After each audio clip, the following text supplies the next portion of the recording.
Hello, everyone. We are with the winners of Maker Faire competitions, a family, Massimiliano and Michele Mantione. They have performed very well in the competition and they took the first places in line follower competitions in beginner and advanced level. First of all, congratulations for that and welcome. How are you? Thank you. Yeah, fine, thanks. How was your experience in the competition? You were the first as a family in both different levels of competitions. How did it feel for both of you? I'm very happy about it, and it was wonderful, very funny, and also educative. I learned a lot from it. It was for me the first time coding in Python, and so I learned a lot. It was helpful. How about you? I also liked it a lot. I mean, it was fun. The simulation was pretty accurate. The robot was quite strange to handle, but it was really fun to try to find the right balance of parameters to make it work properly. So really, I liked it. Happy for that. And Michela mentioned about he didn't know Python before, so it was first time for him. How about you? How was your, actually both of your backgrounds? What was the previous experiences in maybe robotic competitions or coding competitions? Yeah, I've programmed some robot in other languages like Rust and Go, and mostly for sumo competitions, but also for other line follower competitions. And so, because I knew some other languages, I was able to understand a bit of Python and to make the program run. And how about you? Yeah, so I'm actually a long time software engineer. I have some 20, 30 something years of experience developing. I mean, I'm oldish. So for me, programming is just something I do daily. I also share this passion for robotics. We are part of a team, me, my son, and other families. So we semi-regularly program robots and have fun with them. I mean, real ones. So we also like it to be able to do this competition when you cannot join to do physical ones. Speaking of physical ones, are you also in lockdown in Italy? Because there have been some lockdowns in different parts of the world. So how did the lockdowns affect on your robotic? I think it stopped everything. Yeah. Yeah, like when you So can it's join simply not possible physical. to do a physical competition. One competition we were trying to compete into, try to arrange something like every team does the trial on its own in its own lab, and then you record what you did. But it was a very complex competition with a very peculiar scoring system. So essentially, they had to send you a camera tracking everything from above, and they would compute the store. I mean, it was crazy. But that was the only one that we knew that managed to do something somehow. All the other ones are simply waiting for the possibility to reopen. Yeah. But also before the lockdown, it was very difficult to find a competition here in Italy. Our team organized one at Lecco, in Lecco, but just one competition once a year, and there wasn't other bigger competition that I can. Yes, and also the remember. attendance is not. I mean, we could manage to gain to gather something like 10, maybe 15 people, no more than that.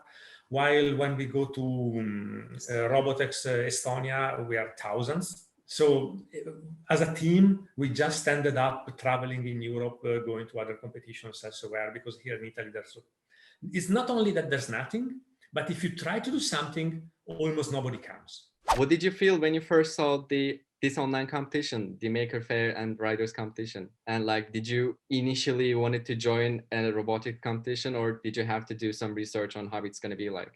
That's been word of mouth because people in our team are friends with Officine Robotiche.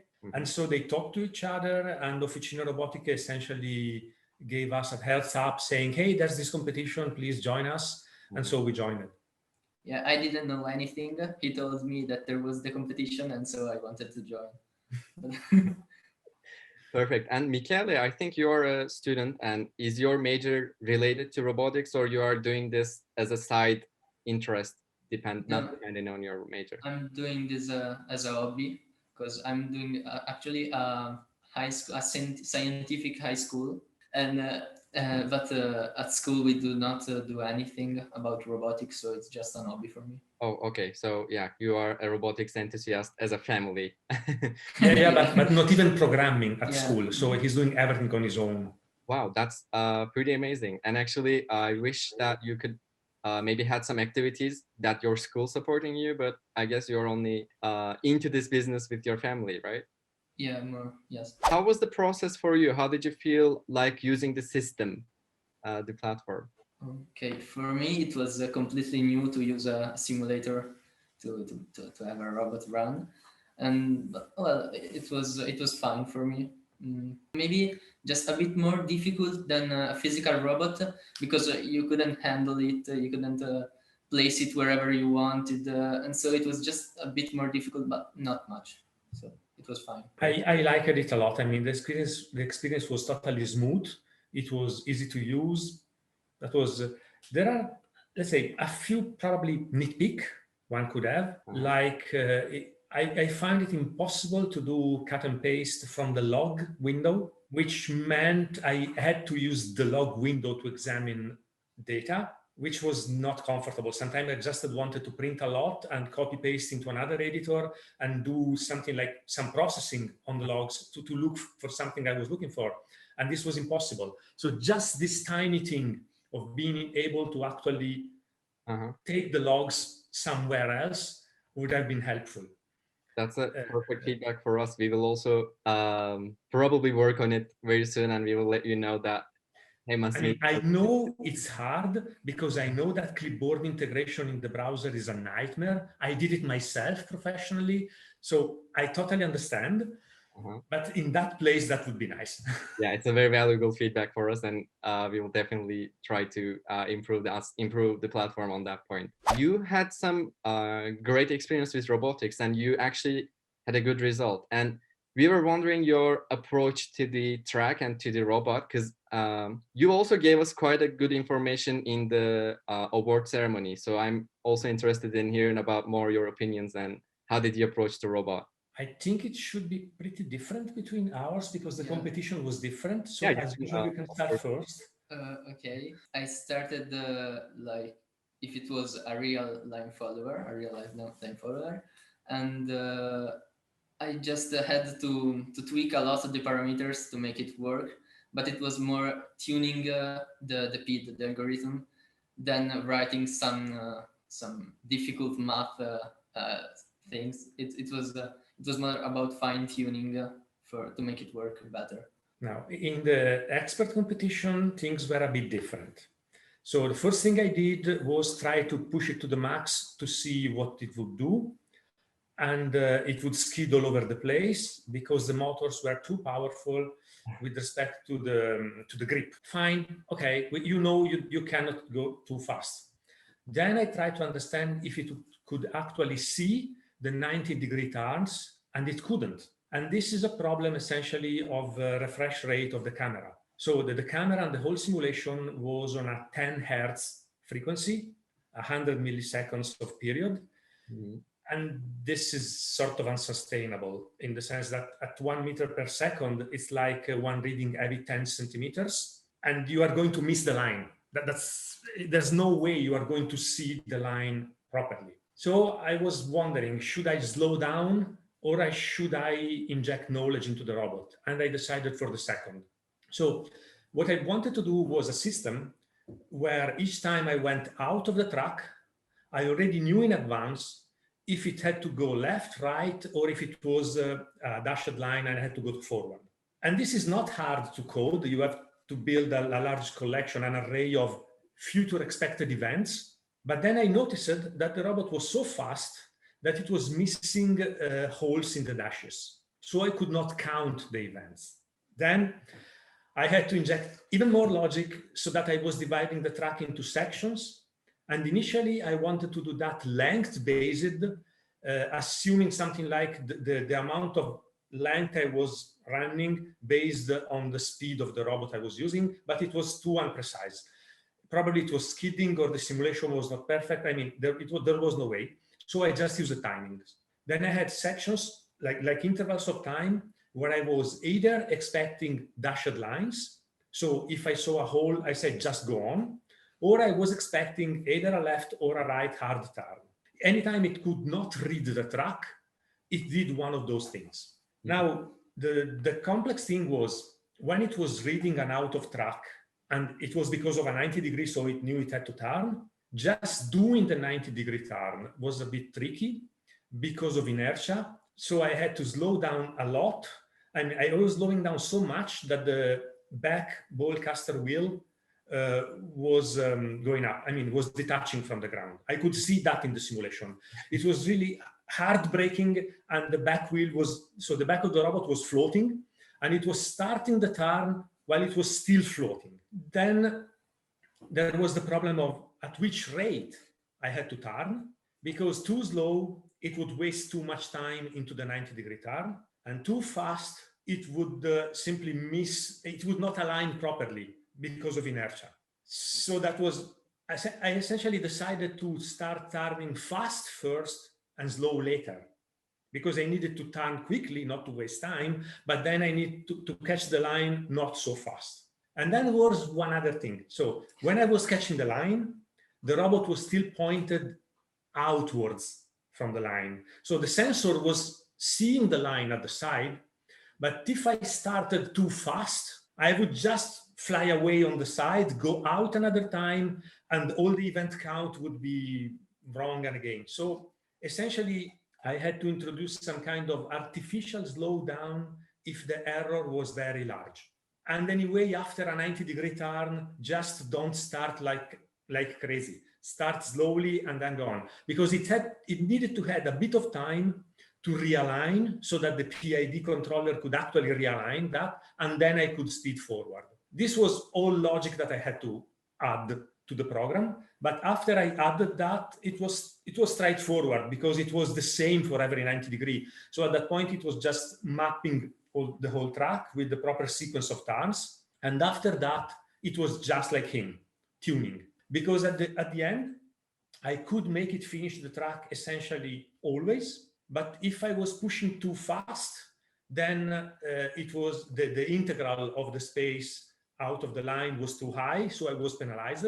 And so it was just finding the right balance, and that was not scientific. I mean, I was just attempting, and that was it. Still, that was very impressive. I mean, the difference between advanced track and beginner track may not be so obvious for the ones who don't know much about robotics, but hearing all the experience from you is such a valuable thing to understand the differences and understand the dynamics of algorithms and how the robotics development is going. Thank you for this valuable explanation. What do you think about having some kind of leagues for robotics? For example, a monthly competition that you joined frequently to see your results between different robotic enthusiasts, maybe not families like you, but different robotics enthusiasts and competitors.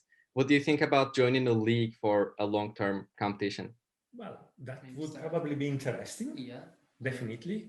I mean, as long as one can strike the proper balance between, let's say, real life and the hobby, because the amount of time we have for the hobby is, well, limited. But yes, that would be really fun. Amazing. Something like a championship would be really fun. Amazing. Stay tuned for the news. And you said you were also members of a robotics team. And how do you see this competition happening in a group competition way? So you could collaborate with your group mates and you could actually act as a team. How did you see this happening in Riders platform as well? Would you still be interested in joining a team competition online, or you still need the physicality with a team? That's tricky. Yeah, it's more difficult online because if you are there in a place and there's the track, you can easily talk to the other member of the team and you can solve the problem and everything else. But online, it's more difficult. Now, there are several aspects of this that are hard. So if the team, so right now we consider ourselves something like the Italy team. Mm-hmm. So when we count medals, and we decide, because usually what happens when we go to competitions is that our team gets more medals than any other team. And we are happy about that. But the point is, we are a largish team, like 5, 6 something at every competition. we bring a lot of robots. So, I mean, there are bigger teams, but anyway, a team gets more medals the more robots it brings. So if you try to make a championship where the participants are teams and not individuals, it will be very hard not to favor larger teams. So that will be very tricky to set up. Also, there's another problem, which is what he was talking about. Cooperating as a team is hard. And this brings me to yet another problem, which is the duration of the competition. So this was more like a hackathon than a competition. I mean, you just had something like 2 days and a half. So you had to do everything in 2 days and a half. Usually when you do a real robotics competition, you have months to prepare your robot, and then you go to the competition, see the actual track, and try to make it work. But the work that really counts is the months of work you did before. It's not what you do there. There you cannot do almost anything. So it really depends, because to cooperate as a team, you really need that long time. Otherwise, it's a fast hackathon, and working cooperatively on a code base quickly, that's very hard even for professionals. It's simply impossible for amateurs. There's no way to get it done. So it's tricky. I would suggest to try to open it something like 2 weeks before for everybody, like so that nobody has a head start, so that people can actually prepare something well in the time they had before. That would be a possibility. What do you see as a more fun way of the competitions in Riders platform? Do you have any other things in your mind as making the competitions are a bit fun or a bit maybe competitive in your opinions? I don't know. Modifying the robot. Oh, So there could be something like modifications that are purely, I mean, they don't really induce an advantage. It's more like what you prefer. It's something like you have this camera array, but you could decide how wide it is and how far from the robot it points. I mean, it's your decision. It's not a problem. Or if you had a realistic motors, you could decide the gear ratio. So either you have a fast acceleration or you have a high top speed. The amount of power would be strictly the same. So the physical motor in the simulation would be the same. But by changing the gear ratio, you could change the handling of the robot. It's like a tuning parameter. And being able to change these things would be fun. Also, I see you did this with a very, very slow refresh rate for the camera. I understand that having a higher refresh rate would give more calculation to the cloud system. It would make the cloud system more expensive or harder to set up. I mean, more expensive. You would need more machines. I understand you need to keep it slow. Maybe without increasing the costs, the computational costs server side, you could allow more cameras. Now, those sensor arrays are cheap computationally. I mean, they're just 32 points. If you gave us 2, I could point one far and one near. So when the far one detects an out, I could slow down and use the near one to stay in. And that would make the competition way more interesting, because then I wouldn't need to map the track. Mapping the track is not simple, software-wise, while playing with 2 sensors is simpler. So people with less experience would have a chance to make it work properly, even with such a low refresh rate. So these are ideas. Or give us a gyroscope. With a gyroscope, I could know how much I'm turning. So I could know how to compensate for inertia in turning. It's cheap computation-wise in the simulator. I mean, I know ROS, I know Robot Operating System, so I know what's going on. Those things are computationally cheap on the simulation side, but they would open up possibilities. Yeah, I think also related to that, maybe knowing something more about the simulation itself. So maybe distances and time and speed also of the motor, so that you can make some and give us actual control on the motors, left motor and right motor. That control system was probably okay for amateurs, but you really cannot know what's going on, because in a real system, when you're at top speed, you cannot make it turn and expect the top speed to go over the top. I mean, it's going to saturate somehow, but here you didn't know when it would. Yeah. You have no knowledge of the physical robot, and this is a problem if you push it to the limits. Yeah, very valuable feedbacks, and actually it shows how capable you both are in terms of robotics, and it shows your success. I'm really interested to hear about your experience and your journey on robotics. So maybe you would have some advices for maybe early level learners, maybe earlier than Michele, because he was also performing very well in the competition, but maybe early level robotics enthusiasts and learners, what would you advise them to choose as a path? Well, to start doing something they are interested in, maybe not, maybe also not related to robotic. If you have something you want to do, you just have to try doing it and learn something from it, and then proceed and do other things more difficult, and yeah, even join a competition then. But Yeah, starting easy yes. is the best thing, because if you start too hard, either you are really motivated or you just give up. Now, I can tell you what I did with him. Yeah. That's been fun. That would work. So Good. when he was probably 8 years old, I gave him a Mindstorm set. It was something around that age. And he was starting using that, and he was losing interest because he could do the things. I mean, there was nothing more to learn, in a sense. Mhm. And then we went to this place in Lecco, and we saw the sumo robotics competition. And for him, it was a blast. It was something like, I want to do this. Yes. And that's probably the thing. If you see a competition like that, it's fun. Probably the sumo more than the line following. The line following is quite hard. If you don't understand the PID controller, honestly, you don't stand a chance. You can do something basic, but it's not going to actually compete properly. And understanding a PID controller, well, I mean, it takes a bit of time. So sumo, on the other hand, is more immediate, and the competition is more practical. You really have to take the other and push him out. So it's fun. So, and then another thing is start with a simple system. For us, that's been Lego. Because with Lego, you don't have to think about electronics, mechanics. I mean, everything is set. There are a lot less variables. So you can just do your robot, make it work. And even then, it's incredibly hard to make it really competitive. It took years to us to understand all the variables and have robots that were winning in Europe properly. But that's okay.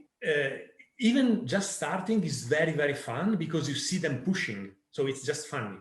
So my suggestion would be to use a simple kit, either be the Lego Mindstorm or a make block or anything else that is simple, and do this kind of, the competition is nice because it gives motivation for understanding. If you do a robot, it does something, you say, okay, it did it. That's it. If you do a robot and it loses the competition, then you say, oh crap, I wanted to win. How can I make it win? And it is this thing that will stimulate you to understand more. And you will understand more about anything, be it physics, grip, inertia, center of mass, balance. There are a lot of things you will need to understand.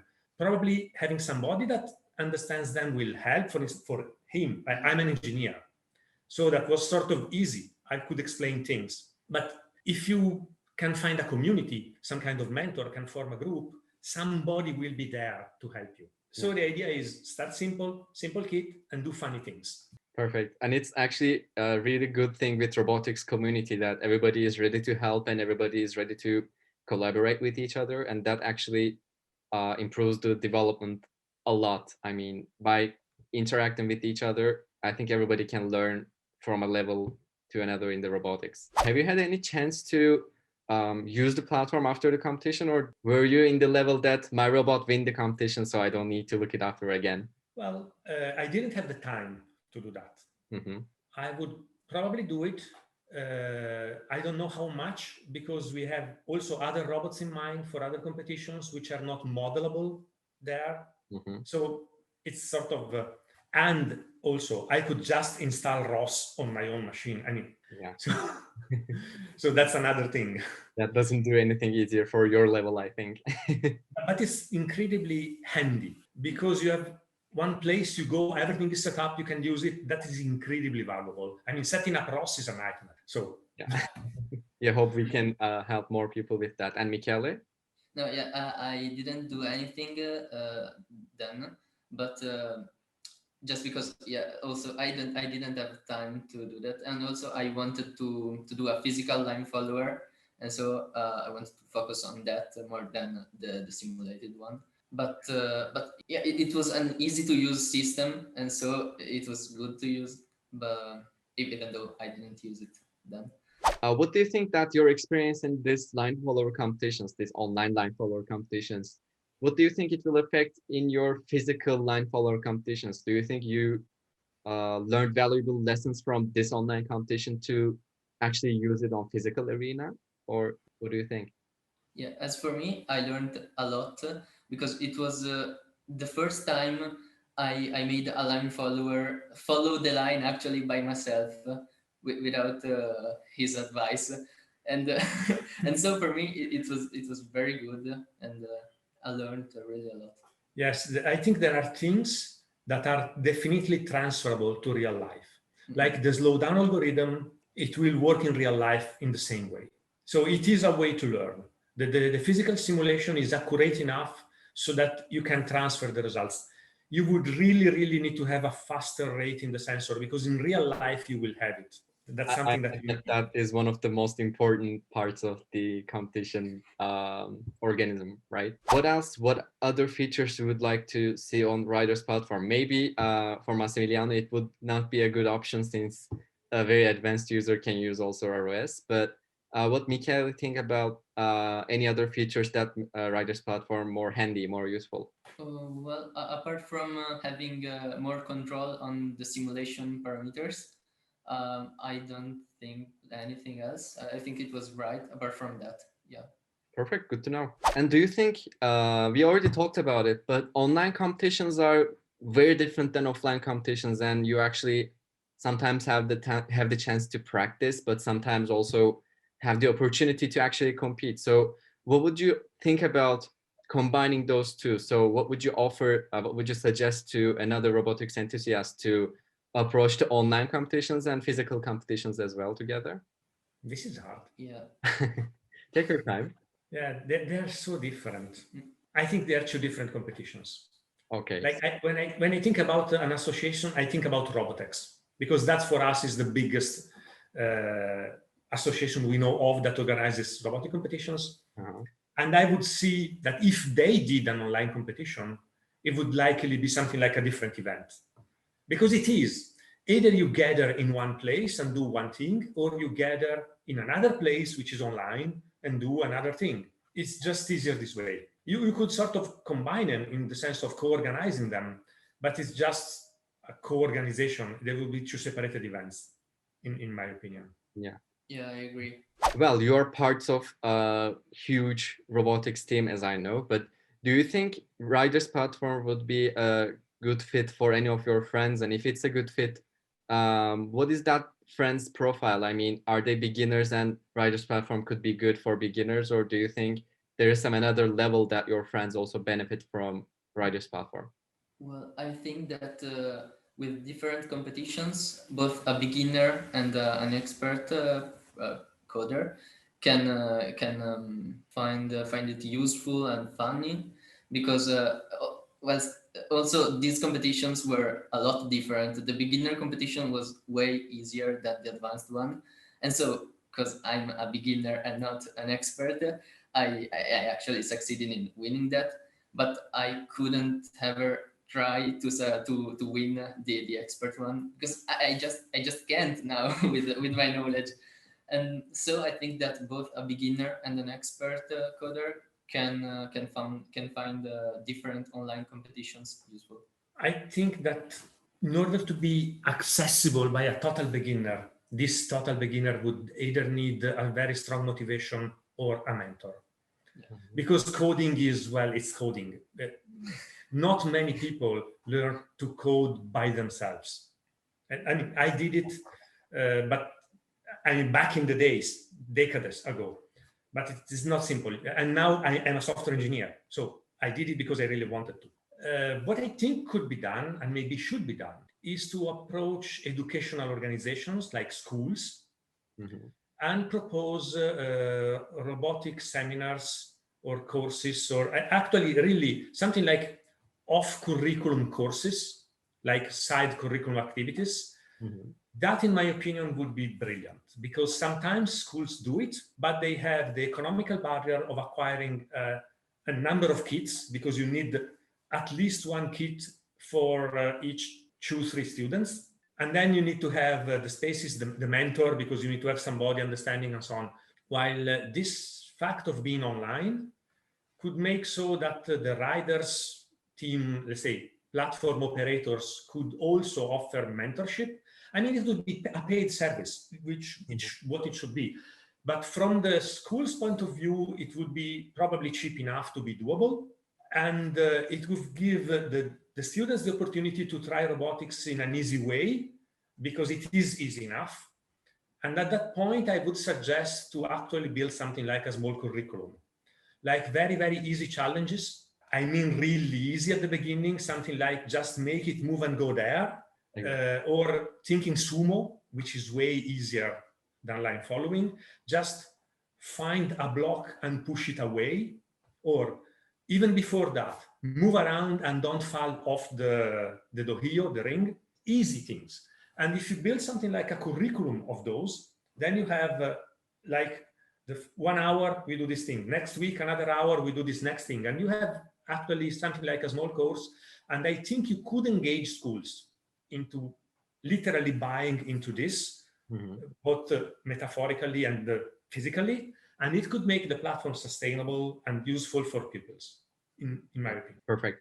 I am not sure, since you are actually both pretty experts, you didn't check out the courses on Riders, but we also actually offer courses for beginner levels. It's for it's introduction to robotics courses. So actually we are also offering the same things that you mentioned, maybe not sumo especially, but to at first handle the robot, making it commanded to go a specific direction, and then use some sensors and learn about feedbacks and algorithms and loops. So actually we also offer a pretty beginner level course for beginners. So we are also hopeful about the opportunities for beginner level robotics enthusiasts. I mean, I hope that our courses can be a beneficial course for beginner levels, just as you described. So also thank you for this explanation for me. It was pretty, again, interesting to hear. So that's going to be all for my side. Thank you for joining this interview and replying to my questions again. And once again, congratulations for your amazing success. This interview is done, but Riders competitions are going to take place again in Riders platform. So stay tuned for the news and follow us on our social media accounts.